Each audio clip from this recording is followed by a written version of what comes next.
c'est vrai qu'avec le Covid cette année, l'idée c'est un petit peu de essayer de dire, tiens, maintenant le confinement se lève, les associations, les ligues, tout ça, on peut reprendre le sport, on redémarre avec les Summer Games.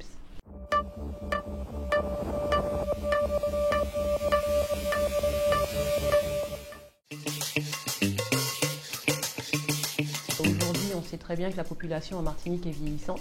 Je trouve un peu dommage qu'on laisse nos aînés de côté.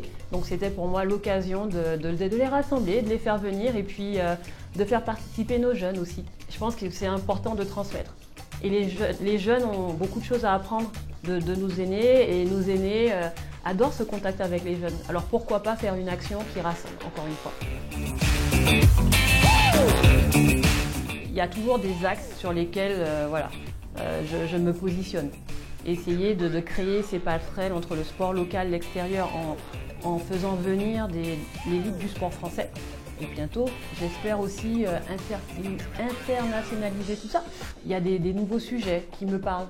Et puis, si on prend encore une fois le contexte Covid, la sédentarité. La sédentarité nous a touchés et on s'est rendu compte au final que plein de choses qu'on pensait acquises ne l'étaient pas. Et je pense que le sport en fait partie. On a vu plein de gens reprendre le sport pendant le confinement. Donc pourquoi pas continuer sur cette dynamique. Si je vous le disais, vous n'y croiriez pas. Tout ce qui est un petit peu social, tout ce qui est inclusion, ça m'intéresse. Quelque chose aussi sur la reconversion, pas qu'en Martinique, donc la reconversion des sportifs de haut niveau.